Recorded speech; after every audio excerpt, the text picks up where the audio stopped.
सभी को नमस्कार। एडवांस मैथ के नए टॉपिक में हम लोग आज बात कर रहे हैं क्वाड्रेटिक इक्वेशन के बारे में, द्विघात समीकरण के बारे में। एक ऐसा टॉपिक है जो हर जगह पे पूछे जाते हैं।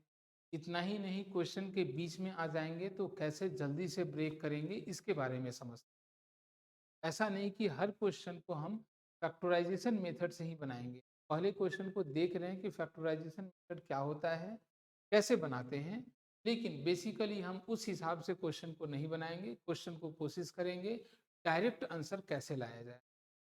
चलिए तो देखते हैं। जैसे एक छोटा सा एग्जांपल लेते हैं। मेरे पास है 2x² minus 9x minus 9 equal to 0। ये दिया हुआ है, हम कैसे x का वैल्यू निकाल सकते हैं इसके बारे में बात। तो सबसे पहले अगर मेरे पास ऐसा क्वेश्चन आए तो हम देखेंगे ए और सी को गुना करके। ए और सी क्या है? 9 गुना 2। बेसिकली ए के जगह 2 है और सी के जगह -9 है। इसका मल्टीप्लीकेशन आया -18। -18 करने का साफ साफ मतलब है, जैसे आप बचपन के क्लासेस में 9th 10th सब में पढ़ चुके हैं कि जब भी मेरे पास ये टर्म आता है ए और सी का गुना 18, 18 को ब्रेक करते हैं जोड़ या घटाव के रूप में, माइनस या प्लस के रूप में बीच वाले को लाते हैं।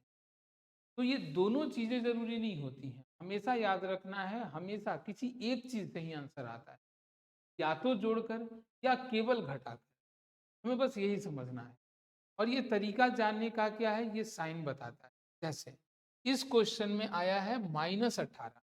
ये माइनस बता रहा है कि 18 को ऐसे ब्रेक करना है कि माइनस करने से, घटाने से बीच वाला आ जाए, मतलब 9 आ जाए। बस इस बात को ध्यान में रखना है। तो बताइए 18 को कैसे ब्रेक करें? तो 6 गुना 3 अगर ऐसा करते हैं तो 6 तिया 18 हो जाता है। 6 और 3 जोड़ने से 9 आएगा, न कि घटाने से आएगा। ठीक है, इसका मतलब है कि कभी भी हम इस क्वेश्चन को 2x² यहाँ -6x -3x -9 इक्वल टू 0 करके सोल्व नहीं कर सकते हैं। ये बात याद रखना है। क्यों नहीं कर सकते हैं? ध्यान से समझिए कहाँ गलती हो जा रही है यहाँ पर। तो अगर हम यहाँ 2x को कॉमन ले लेते हैं तो बताइए क्या x -3 बचा, और यहाँ अगर -3 को कॉमन ले लेंगे तो x +3 बचा इक्वल टू कितना? 0। तो इस हिसाब से अगर हम बात करेंगे तो बोलिए x -3 और x +3 दो चीजें हैं अलग अलग। यहाँ से फैक्टर के फॉर्म में दोनों को कॉमन नहीं ले पाएंगे। ये बातें शायद समझ में आ रही होंगी आपको। इसलिए हमेशा याद रखना है कि जब भी मेरे पास क्वेश्चन आए तो हम इन बातों का ध्यान रखें। क्लियर है? चलिए तो क्वेश्चन को थोड़ा सा बदलते हैं और बनाने का कोशिश करते हैं। इस क्वेश्चन का आंसर जो है वो रूट में आएगा, परफेक्ट नंबर में, फ्रैक्शन में नहीं आएगा। ठीक है, ये बस समझने के लिए एक छोटा सा तरीका है। तो देखते हैं कैसे बनेगा क्वेश्चन ना। चलिए मेरे पास क्वेश्चन है कि 2x² -9x + 9 इक्वल टू 0 कैसे बनाए। अब ध्यान से देखिए, 9 प्लस में और 2, 9 दूना कितना हो गया? 18। 18 को ब्रेक कर सकते हैं क्योंकि 18 प्लस में आया है। कैसे हुआ? 6 गुना 3, 6 तिया 18। और बोलिए 6 और 3 को जोड़ने से क्या हो जाएगा? 9। मतलब अब सही, अब इस तरीके से बना सकते हैं। क्या लिख सकते हैं? 2x² -6x -3x। क्यों? क्योंकि -6 और -3 जोड़ने से -9, हम लोग को लाना क्या है? -9 और प्लस क्या? 9 इक्वल टू 0। अब आसानी से क्वेश्चन बोलिए 2x अगर कॉमन ले लेते हैं तो x माइनस कितना? 3, -3 कॉमन लिए तो again x -3 equal to x -3, x -3 common आ गया, बचा क्या? 2x -3 इक्वल टू कितना? जी। अगर हम पहला x -3 लेते हैं बराबर 0 तो x का वैल्यू कितना? अगर 2x माइनस 3 बराबर 0 लेते हैं तो x का वैल्यू कितना हो जाएगा 3। इस तरीके से इसका दो आंसर हुआ, पहला 3 और दूसरा 3/2। तो ये बेसिक कॉन्सेप्ट है फैक्टराइजेशन मेथड जिससे हम लोग ये क्वेश्चन को बना रहे हैं। अब हम लोग कोशिश करते हैं कि इस क्वेश्चन को डायरेक्ट कैसे बनाएं। जैसे ध्यान से समझना है, हम लोगों को निकालना है x का वैल्यू। बोलिए, सबसे पहला काम क्या करेंगे, 9 और 2 को गुना किए, 9 दूना कितना 18, प्लस में 18 आया, मतलब 18 को ऐसे ब्रेक करना है कि जोड़ने से 9 आ जाए। तो हमको मालूम है कि ये कैसे आ रहा है, 6 और 3 चीज हो गया। अगला, जैसे ही देखिए -9 लाना है, इसका मतलब इसका उल्टा सोचते हैं, हम लोग को +9 लाना होगा। +9 कैसे आएगा, जब 6 भी प्लस में होगा और 3 भी प्लस में होगा। एंड देयर आफ्टर अगला स्टेज क्या है, तो अगला स्टेज है कि यहाँ 2 है तो 2 से डिवाइड कर, 2 है एक्स स्क्वायर के मल्टीपल से डिवाइड करते हैं। 2 से कटा कितना बार में, 3 बार में, और 3/2 ये तो सेम, यही दोनों आंसर है और आप देख पा रहे हैं कि यही आंसर आता है। तो अब समझते हैं इसके कॉन्सेप्ट को कि डायरेक्ट जब भी क्वेश्चन आएगा तो डायरेक्ट कैसे बनाएंगे, ये फैक्टराइजेशन मेथड ना अपनाना पड़े, डायरेक्ट इसका आंसर किस तरीके से बनाएंगे। चलिए देखना शुरू कर। तो कुछ एग्जांपल्स लेते हैं बस समझने के लिए, जैसे स्क्वायर +7 +10 = 0। पहला equation, square -7x +10 x square -3 x square +3 minus. चार आसान सा एग्जाम्पल लिए हैं कि आप हर बात को आसानी से समझ सकें। पहला, जैसे ही हमने देखा a और c को गुना किया तो आया क्या, +10। यहां भी ध्यान से देखिए, a और c का गुना कितना है, +10। यहाँ भी a और c का गुना प्लस और माइनस कितना है, -10, और लास्ट वन भी कितना है, -10। मतलब मेरा आंसर दो ही चीज में आएगा, या तो प्लस में आएगा या फिर माइनस में। अगला स्टेज, जैसे ही ये मिला प्लस में, मतलब 10 को ऐसे ब्रेक करना है कि जोड़ने से ऊपर वाला आ जाए।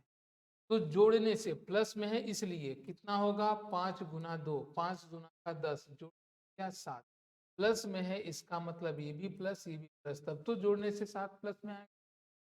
उसी तरह से ये भी ध्यान से देखिए, ये भी आया 5 दूना का 10, लेकिन माइनस में लाना है तो -5 और -10। अगला, अगर -10 है इसका मतलब घटाने से 3 आना चाहिए। तो बताइए 5 गुना 2 10, 5 में से 2 गया 3 आएगा। लेकिन अब याद रखना है -3, -3 कैसे आएगा, तो हमको मालूम है -5 में से +2 जाएगा तो -3। उसी तरीके से अगर यहाँ भी देखते हैं तो ये भी हुआ 5 दूना का 10, लेकिन घटाने से 3 आना चाहिए, कैसा, +3। तो प्लस में कब आएगा, जब बड़ा प्लस में होगा और छोटा माइनस। +5 में से 2 गया तो कितना बचेगा, +3। अब x का वैल्यू आसानी से निकल गया, यही है x का वैल्यू क्या होगा, प्लस में है तो उल्टा साइन -5, और इसका कितना -, इसमें x का वैल्यू +5 और +2, इसमें x का वैल्यू -5 है तो उल्टा प्लस में 5, प्लस में 2 है तो उल्टा -2, इसमें x का वैल्यू प्लस में 5 है तो उल्टा -5 और +2। इस तरीके से हम लोग आंसर को निकालते हैं। सिंस यहाँ एक्स स्क्वायर का मल्टीपल 1 है, इसलिए 1 से डिवाइड करेंगे, कोई इफेक्ट नहीं पड़ेगा। अगर मेरे क्वाड्रेटिक इक्वेशन में एक्स स्क्वायर का मल्टीपल कोई भी नंबर रहता है तो ये काम करने के बाद हम लोग उस चीज से अपने नंबर को डिवाइड करते हैं। चलिए जैसे छोटे छोटे कुछ एग्जांपल्स देख।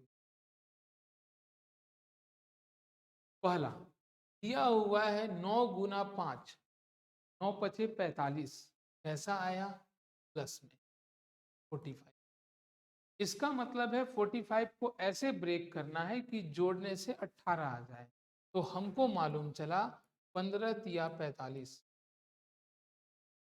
दिख रहा है माइनस में है, तो क्या ये दोनों माइनस में होगा? तब तो -15 -3 जोड़ेंगे तो -18 होगा। अब ये चीज हो गया तो x का वैल्यू क्या था? इसका उल्टा, प्लस में 15 और प्लस में 3। बट सिंस एक्स स्क्वायर का मल्टीपल 5 है तो हम लोग इसको 5 से डिवाइड भी करेंगे। ये हुआ 5 तिया 15, आंसर कितना हो जाएगा? तो 3 और 3/3 प्लस। इस तरीके से क्वेश्चन को, अब ध्यान से देखिए, अब हम बाकी क्वेश्चन में इतना भी काम नहीं करेंगे, डायरेक्ट कोशिश करते हैं उसको बनाने का। जैसे अगर बात करते हैं यहाँ पर, बताइए 3 गुना 2 -6। 3 गुना 2 क्या है? माइनस से, बस समझने के लिए लिखा जा रहा है यहाँ -6। अब बताइए -6 मतलब 6 को ऐसे ब्रेक करना है कि घटाने से 5 आए। तो क्या यहाँ पर हम 3 गुना 2 लिख कर सकते हैं? तो आंसर है बिल्कुल नहीं, क्योंकि 3 और 2 को घटाने से कभी भी 5 नहीं आएगा। तो दूसरा कौन सा तरीका है? तो दूसरा तरीका है 6 गुना 1, 6 में से 1 घटाएंगे तो 5 आ जाए। इसलिए सॉल्यूशन में क्या होना चाहिए? 6 और 1। अब अगला स्टेज प्लस में है, इसका मतलब हम लोगों को क्या चाहिए? माइनस में। बताया गया था आपको उल्टा, देखिए माइनस का उल्टा क्या? प्लस में आ गया। तो यहीं से देख लेते हैं माइनस। -5 कब आएगा? जब 6 माइनस में रहेगा और 1 प्लस में। -6 में से 1 गया तो क्या बचेगा? -5, जो उसका उल्टा है, एंड डिवाइडेड बाई कितना? इस तरीके से आंसर हुआ 3 का 6 -2 और 1/3। सीधे सीधे x का सॉल्यूशन निकला। चलिए नेक्स्ट क्वेश्चन देखते हैं। दिया हुआ है x का वैल्यू, बोलिए अगर 12 है, 12 गुना 1 12, 12 को कैसे ब्रेक करें कि जोड़ने से आता है? तो 4 तिया 12, माइनस में है मतलब उसका उल्टा, आंसर कैसा हो गया? आंसर एक्स स्क्वायर का मल्टीपल 1 है, डिवाइड करने का कोई जरूरत नहीं। उसी तरीके से यहाँ 20 दुना कितना? 40, 40 को कैसे ब्रेक करें? प्लस में आया है, जोड़ने से 13 होना चाहिए। तो 8 बचे 40, 8 और 5 माइनस में है, इसका मतलब है आंसर ठीक उल्टा प्लस में। डिवाइडेड बाई क्या? एक्स स्क्वायर का मल्टीपल 20, 4 दूना 8, 4 पचे 20, 5 से 4, आंसर हो गया 2/5 और 1/4। उसी तरीके से बोलिए 3 2, 3 दुना का 6, 6 को कैसे ब्रेक करें कि जोड़ने से 7 आ जाए? तो हमेशा जान रहे कितना? 6 इंटू 6 और 1 जोड़ने से 7, प्लस में है उल्टा, माइनस में दोनों रहना चाहिए। डिवाइडेड बाई एक्स स्क्वायर का मल्टीपल कितना? आंसर हो गया एक्स, 3 दुना का 6 -2 और -3। उसी तरीके से 21 दुना कितना हुआ? 42, 42 प्लस में 42 को कैसे ब्रेक करें कि जोड़ने से 13 आ जाए? तो 7 छक 42, 7 और 6 कितना? माइनस में है, इसलिए आंसर कैसा होगा? प्लस में। एक्स स्क्वायर का मल्टीपल कितना? ये आपका हो गया आंसर 7/2, और 2 से कटा कितना बार में? मतलब, तो इस तरीके से क्वाड्रेटिक इक्वेशन के क्वेश्चन को सोल्व करते हैं, कोशिश करते हैं डायरेक्ट आंसर कैसे निकालें। चलिए क्वाड्रेटिक इक्वेशन से रिलेटेड कुछ और बातें करेंगे अगले वीडियो में। आज बस इतना ही करते हैं। तब के लिए धन्यवाद।